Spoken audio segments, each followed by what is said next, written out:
गांव के किनारे बसे छोटे से मोहल्ले में धन्नू और धर्मेंद्र की दोस्ती पूरे गांव में मिसाल मानी जाती थी। दोनों बचपन से साथ पढ़े, साथ खेले और हर मुश्किल वक्त में एक दूसरे के साथ खड़े रहे। लोग कहते थे कि अगर धन्नू को खोजो तो धर्मेंद्र वहीं मिलेगा, और अगर धर्मेंद्र नजर आए तो समझो धन्नू भी पास ही होगा।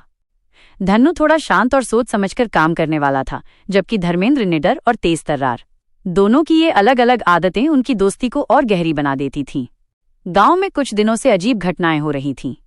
रात में खेतों से रहस्यमयी आवाजें आती, कुछ लोगों का अनाज अचानक गायब हो जाता और कभी कभी खेत में अजीब निशान दिखाई देते। पूरा गांव डर के साए में था।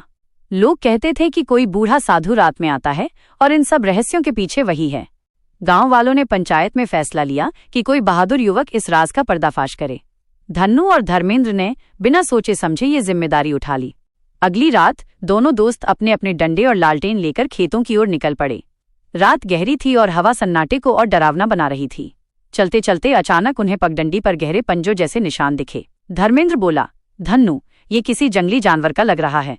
धन्नू ने शांत स्वर में कहा, शायद, लेकिन हमें आगे बढ़ना होगा।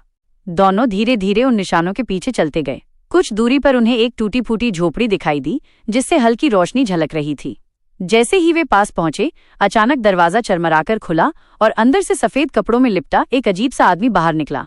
धर्मेंद्र ने जोर से पूछा, कौन हो तुम? क्यों गांव वालों को डराते हो? वो आदमी कुछ न बोला और भागने लगा। धर्मेंद्र तेजी से उसके पीछे दौड़ा, लेकिन तभी धन्नू ने देखा कि झोपड़ी के अंदर से बोरे भरे पड़े हैं। उसने एक बोरा खोलकर देखा, उसमें गेहूं और धान भरा था। धन्नू को सब समझ में आ गया, ये साधु नहीं बल्कि चोर है, जो साधु का रूप धरकर गांव को डराता था और अनाज चुरा ले जाता था। इतना सोच ही रहा था कि बाहर से धर्मेंद्र की आवाज आई, धन्नू, जल्दी आओ। धन्नू दौड़कर बाहर आया। उसने देखा धर्मेंद्र ने उस आदमी को पकड़ लिया था। दोनों ने मिलकर उसे बांध दिया और सुबह तक वहीं निगरानी करने लगे। सुबह जब गांव वाले आए और सच्चाई देखी तो सब हैरान रह गए। असल में वो चोर पास के कस्बे का था, जिसने गांव को अंधविश्वास और डर में डालकर फायदा उठाने की कोशिश की थी। गांव वालों ने धन्नू और धर्मेंद्र की खूब तारीफ की। हर कोई कहने लगा, सच्चे दोस्त वही हैं जो मुश्किल समय में साथ खड़े हों।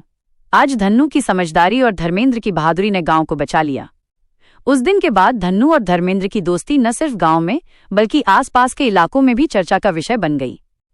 लेकिन इस पूरी घटना का सबसे बड़ा राज यही था कि अगर उनकी दोस्ती इतनी मजबूत ना होती तो शायद गांव आज भी डर के साए में जी रहा होता।